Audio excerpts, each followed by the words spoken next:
আসসালামু আলাইকুম প্রিয় দর্শক, অন্য মঞ্চ চ্যানেলে আপনাদেরকে স্বাগত জানাচ্ছি। দর্শক, একটা কথা প্রচলিত আছে, দুর্গ যতই শক্তিশালী হোক না কেন তার দরজাটা কিন্তু ভিতর থেকেই খুলতে হয়। ইরানের সুপ্রিম লিডারের হত্যা এটা কেবল একটা খবর নয়, এটা আধুনিক যুদ্ধের ইতিহাসের সবথেকে বড় রহস্য। ভাবুন তো একবার, যেই মানুষটা দিনের পর দিন মাটির কয়েকশো ফুট নিচে বিশ্বের সবচেয়ে সুরক্ষিত বাংকারে জীবন কাটাচ্ছিলেন, তাকে হঠাৎ করে দিনের আলোয় এনে কিভাবে হত্যা করা সম্ভব হলো? আমেরিকার কাছে এমন কোনো টেকনোলজি নেই, এমন কোনো বাংকার বাস্টার বোমা নেই যা ইরানের ওই মাটির নিচের শহর ধ্বংস করতে পারে। Satellite fail, missile fail, technology fail. তাহলে তাহলে এই অসাধ্য সাধন হলো কিভাবে? উত্তরটা শুনলে আপনার শিরদাঁড়া দিয়ে ঠান্ডা স্রোত বয়ে যাবে। কারণ এই আঘাতটা আকাশ থেকে আসেনি, এসেছে একদম ঘরের ভিতর থেকে। আর এটাই হলো আসল খেলা। আজ আমরা সেই ভয়ঙ্কর সত্যটা নিয়ে আলোচনা করব, যা শুনলে আপনি বুঝতে পারবেন যুদ্ধ এখন আর বর্ডারে হয় না, যুদ্ধ হয় আপনার পাশের চেয়ারে বসা ওই মানুষটার সাথে। দেখুন, জিওপলিটিক্সে আবেগ দিয়ে কিছু হয় না, সবটাই হলো ঠান্ডা মাথার দাবার চাল। গত কয়েকদিনে যা ঘটেছে তা আমাদের চেনা সমীকরণকে পুরো উল্টে দিয়েছে। আমরা ভাবতাম ইরান মানেই দুর্ভেদ্য দুর্গ, আমরা ভাবতাম তাদের সিকিউরিটি প্রোটোকল ভাঙা অসম্ভব। কিন্তু আজকের এই ঘটনা প্রমাণ করে দিল, আপনার দেওয়াল যতই মজবুত হোক, যদি সেই দেওয়ালের ইট নড়বড়ে হয় তবে পুরো বিল্ডিং ধসে পড়তে 1 মিনিটও সময় লাগে না। আমি কোনো ভাষা কথা বলবো না, আজ একদম কাট টু কাট ডিটেলস নিয়ে কথা বলবো। কেন বিশ্বের সেরা গোয়েন্দা সংস্থারাও যা করতে পারেনি, সেটা ইরানের ভিতরের কিছু মানুষ করে দেখালো। এই বিশ্বাসঘাতকতার ব্লুপ্রিন্ট আসলে তৈরি হলো কোথায়? আজকের প্রথম বড় ব্রেকিং, ইরানের সুপ্রিম লিডারকে বাংকার থেকে বের করে আনার সেই ভয়ঙ্কর ষড়যন্ত্র। কারা ছিল সেই বিশ্বাসভাজন লোক যারা তাকে নিশ্চিত মৃত্যুর মুখে ঠেলে দিল? কিভাবে সিকিউরিটি প্রোটোকল ভেঙে তাকে কম্পাউন্ডে আনা হলো? আজ 2রা মার্চ সোমবার বেলা 12টায় এই খবর পড়ছে। দেখুন, সবার আগে আমাদের বুঝতে হবে ইরানের সুপ্রিম লিডারের নিরাপত্তা ব্যবস্থা কেমন ছিল। এটা কোনো সাধারণ নিরাপত্তা নয়। গত বেশ কিছু সময় ধরে তিনি ছিলেন মাটির গভীর বাংকারে। ইরান এমন সব বাংকার তৈরি করেছে যা আমেরিকার বাংকার বাস্টার বোমারও নাগালের বাইরে। নিউক্লিয়ার ফ্যাসিলিটিস ওড়াতে পারেনি আমেরিকা, তাহলে সুপ্রিম লিডারকে মারবে কিভাবে? আমেরিকার ট্র্যাকিং সিস্টেম, স্যাটেলাইট সার্ভেলেন্স সব কিছুই ফেল করছিল ওই মাটির যে পুরু আস্তরণ তার কাছে। অর্থাৎ প্রযুক্তিগতভাবে তাকে ছোঁয়া ছিল অসম্ভব। তাকে মারার একটাই রাস্তা ছিল, তাকে বাংকার থেকে বের করে আনা। ইসরায়েল অনেক দিন ধরেই বলছিল আমরা কমান্ডো নামাবো, ভিতরে ঢুকবো। কিন্তু দর্শক, সিরিয়াসলি বলুন তো, এটা কি হলিউডের সিনেমা? ইরানের মতো হাইলি সিকিউরড দেশে ঢুকে কমান্ডো অপারেশন করা আর ওই ভেনিজুয়েলায় মাদুরো স্টাইলে কাউকে কিডন্যাপ করা এক জিনিস নয়। সুতরাং এটা ওইভাবে সম্ভব হচ্ছিল না। তাহলে উপায় একটাই, ইনসাইড জব বা ভিতরের লোক।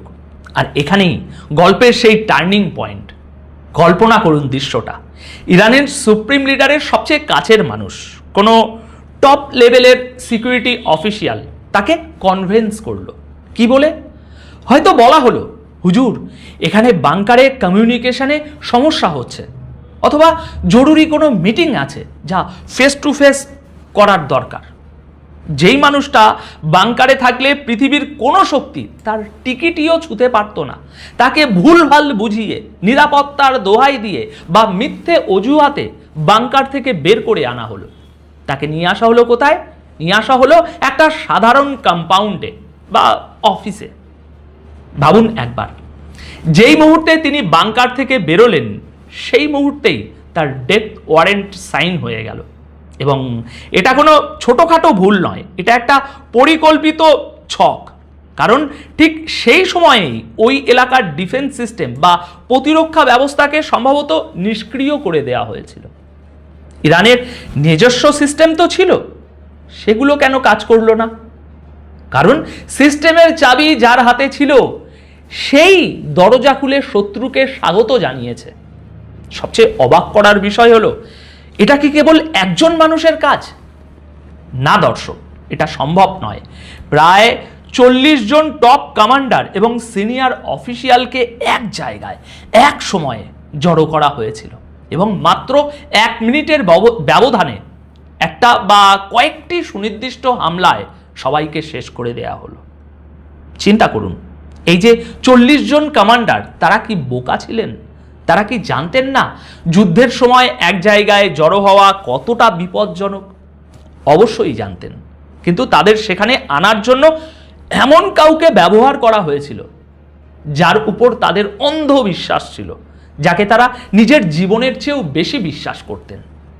সাধারণত সুপ্রিম লিডারের সাথে দেখা করতে হলে বাংকারে চোখে কালো কাপড় বেঁধে নিয়ে যাওয়া হতো, যাতে কেউ লোকেশন জানতে না পারে। অথচ সেই লিডারকেই কিনা প্রকাশ্য দিবালোকে একটা অরক্ষিত অফিসে নিয়ে আসা হলো। তাহলে কে সেই ব্যক্তি, কে সেই কুলাঙ্গার যে নিজের দেশের সর্বোচ্চ নেতার সাথে এমন বেইমানি করল? দর্শক, এর উত্তর একটাই, বিশ্বাসঘাতকতা বা গাদ্দারি। মনে রাখবেন, যখন সবাই ভাবছে যুদ্ধটা মিসাইলের, আসল যুদ্ধটা তখন বিশ্বাসের। এখন আপনাদের মনে প্রশ্ন জাগতে পারে, আচ্ছা বুঝলাম ভিতরের লোক জড়িত, কিন্তু বাইরের বিশ্ব কি কিছুই জানতো না? দর্শক, এখানেই আসছে আমাদের দ্বিতীয় পয়েন্ট, চীন ফ্যাক্টর। আমরা জানি চীনের সাথে ইরানের সম্পর্ক অত্যন্ত গভীর। চীনের কাছে এমন রিয়েল টাইম ইন্টেলিজেন্স বা গোয়েন্দা প্রযুক্তি আছে যা আমেরিকার সমকক্ষ। চীন কিন্তু প্রতি মুহূর্তে নজর রাখছিল আমেরিকা বা ইসরায়েলের যুদ্ধবিমান কখন উঠছে, কোন রুট দিয়ে আসছে, কোথায় ফুয়েল নিচ্ছে, এই সব তথ্য চীনের কাছে রিয়েল টাইমে ছিল। তাহলে প্রশ্ন হলো, চীন কি ইরানকে জানায়নি নাকি জানিয়েছিল? লজিক কি বলে? দেখুন, আমেরিকা থেকে বা ইসরায়েল থেকে যখন কোনো বিমান ওড়ে, সেটা ইরানে পৌঁছাতে বেশ কয়েক ঘন্টা সময় লাগে। এটা তো আর ওই টেলিপোর্টেশন নয় যে চোখের পলকে চলে আসবে। মাঝখানের এই যে দীর্ঘ সময়টা, এই সময়টা যে পাওয়া গেল, চীন নিশ্চয়ই সিগন্যাল পাঠিয়েছিল। তারা নিশ্চয়ই বলেছিল হাই অ্যালার্ট, অ্যাটাক আসছে। কিন্তু দর্শক, এখানেই সেই ইনসাইড ম্যানের খেলাটা আবার চলে আসে। চীনের পাঠানো সেই সতর্ক বার্তা কার কাছে গিয়েছিল? নিশ্চয়ই সরাসরি সুপ্রিম লিডারের হাতে ওয়াকি টোয়াকি বা কম্পিউটার থাকে না। এই তথ্যগুলো আসে সিকিউরিটি চিফ বা গোয়েন্দা প্রধানের কাছে। যদি সেই সিকিউরিটি চিফ বা সেই নির্দিষ্ট অফিসিয়াল আগে থেকেই বিক্রি হয়ে গিয়ে থাকে, তবে সে কি সেই তথ্য লিডার পর্যন্ত পৌঁছাতে দেবে? কখনোই না। সে হয়তো তথ্যটা চেপে গেছে অথবা মিথ্যে তথ্য দিয়েছে যে না স্যার, ওটা ফলস অ্যালার্ট, ভয়ের কিছু নেই। ভাবুন একবার, কতটা অসহায় মৃত্যু। বন্ধু রাষ্ট্র চীন চিৎকার করে বলছে পালাও, কিন্তু নিজের ঘরের দারোয়ান কানে তুলো দিয়ে বসে আছে। চায়না সাহায্য করতে চেয়েছিল, টেকনোলজি ছিল, সব ছিল, কিন্তু হিউম্যান ইন্টেলিজেন্স বা মানব গোয়েন্দা যখন ফেল করে, তখন দুনিয়ার কোনো স্যাটেলাইট আপনাকে বাঁচাতে পারবে না। সুপ্রিম লিডারকে এমন জায়গায় রাখা হয়েছিল যা আমেরিকার ধারণারও বাইরে ছিল। চীন তথ্য দিলেও রিসিভারের অন্য প্রান্তে বসে থাকা গাদ্দার সেটাকে ট্রাশ ক্যানে ফেলে দিয়েছে। দর্শক, এই হত্যার প্রভাব কি শুধুই রাজনৈতিক? একদম না। এর অর্থনৈতিক ধাক্কা বা আফটার শক এতটাই ভয়াবহ যে পুরো মধ্যপ্রাচ্য বা গালফ রিজিয়ন এখন কাঁপছে। গালফ কান্ট্রিগুলো, বিশেষ করে সৌদি আরব, ইউএই, কাতার, এদের পুরো অর্থনীতি দাঁড়িয়ে আছে দুটো জিনিসের উপর, এক নিরাপত্তা এবং দুই ব্যবসার পরিবেশ। দুবাইয়ের কথাই ধরুন না কেন, সারা বিশ্বের বিলিনিয়াররা, বড় বড় ব্যবসায়ীরা ইউরোপ আমেরিকা ছেড়ে দুবাইতে কেন সেটেল হয়? কারণ তারা মনে করত এটা একটা সেফ হ্যাভেন, এখানে যুদ্ধ নেই, ট্যাক্স নেই, কোনো ঝামেলা নেই, শান্তি। কিন্তু এখন এই হামলার পর সেই নিরাপত্তার বেলুনটা ফুটো হয়ে গেছে। রিয়েল এস্টেট মার্কেট ধসে পড়ছে, বন্ড মার্কেট ক্র্যাশ করছে, কারেন্সি বা মুদ্রার মান ওঠানামা করছে পাগলের মতো। পর্যটন শিল্পে ধস নামছে, ফ্লাইট ক্যান্সেল হচ্ছে, ইনভেস্টররা টাকা তুলে নিচ্ছে। গালফ কান্ট্রিগুলো যতই প্রতিশ্রুতি দিক, যতই বলুক আমরা নিরাপদ, বাস্তবতা হলো যুদ্ধের আগুন যখন প্রতিবেশীর ঘরে লাগে তখন নিজের ঘর গরম হতে বাধ্য। এই যে অর্থনৈতিক প্যানিক বা আতঙ্ক, এটা সহজে কাটবে না। আর এটাই হলো যুদ্ধের আর একটা রূপ, এটাই হলো আসল খেলা, যা আমরা খবরের হেডলাইনে দেখতে পাই না। এবার ভিডিওর এই অংশে আমরা দেখব ইসরায়েলের প্রধানমন্ত্রী বেঞ্জামিন নেতানিয়াহুর চালটা আসলে কি। দেখুন, সুপ্রিম লিডারকে হত্যা করার পর নেতানিয়াহু কিন্তু চুপ করে বসে নেই। তিনি সরাসরি ইরানের সাধারণ মানুষের উদ্দেশ্যে ভাষণ দিচ্ছেন। কি ভাষায় ভাষণ দিচ্ছেন? ফার্সি ভাষায় কথা বলছেন। কি বলছেন তিনি? তিনি বলছেন, তোমাদের সরকার তোমাদের শেষ করে দিচ্ছে, এবার তোমরা রাস্তায় নামো, এই সরকারকে উপড়ে ফেলো। এটাকে বলা হয় সাইকোলজিক্যাল ওয়ারফেয়ার বা মনস্তাত্ত্বিক যুদ্ধ। লিডারকে মেরে ফেলার পর এবার জনগণকে উস্কে দেয়া হচ্ছে, যাতে তারা নিজেরাই নিজেদের দেশকে ভিতর থেকে ভেঙে ফেলে। ঠিক যেমনটা সিরিয়াতে হয়েছিল, যেমনটা লিবিয়াতে গাদ্দাফির সাথে হয়েছিল। গাদ্দাফিকে কিন্তু বাইরের কেউ মারেনি, শেষমেশ তার নিজের দেশের লোকেরাই তাকে রাস্তায় নামিয়েছিল। নেতানিয়াহু ঠিক সেই মডেলটাই অ্যাপ্লাই করতে চাইছেন।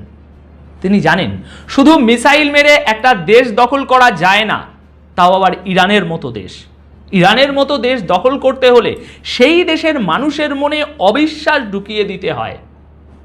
আজ যদি ইরানের সুপ্রিম লিডার বেঁচে থাকতেন, বাংকারে নিরাপদ থাকতেন, তাহলে হয়তো তিনি জনগণের সামনে এসে ভাষণ দিতেন, সবাইকে এক করতেন। কিন্তু এখন মাথাটাই যখন নেই, তখন শরীর তো ছটফট করবেই। আর এই সুযোগটাই নিচ্ছে শত্রুপক্ষ। তারা বলছে, দেখো, তোমাদের ঈশ্বরতুল্য নেতাকেই আমরা মেরে ফেলেছি, তোমাদের আর কে বাঁচাবে? এবার আমাদের কথা শোনো। ইরানের জন্য এখন সবচেয়ে বড় চ্যালেঞ্জ বাইরের মিসাইল নয়, ভিতরের অবিশ্বাস। কে কাকে বিশ্বাস করবে? President, army chief, intelligence chief যখন 40 জন কমান্ডার এবং সুপ্রিম লিডারকে ভেতরের লোকই ধরিয়ে দেয়, তখন সাধারণ মানুষ কার উপরে ভরসা রাখবে? গদ্দারের সংখ্যা এত বেশি যে এখন কে দেশপ্রেমিক আর কে বিক্রি হয়ে গেছে এটা আলাদা করা অসম্ভব। আর এই অবিশ্বাসের সুযোগেই একটা শক্তিশালী রাষ্ট্র তাসের ঘরের মতো ভেঙে পড়তে পারে। দর্শক, সবশেষে একটা কথাই বলবো, ইতিহাসের দিকে তাকালে দেখবেন বড় বড় সাম্রাজ্য বাইরের শত্রুর তরবারির আঘাতে ধ্বংস হয়নি, ধ্বংস হয়েছে নিজেদের অন্দরমহলের ষড়যন্ত্রে।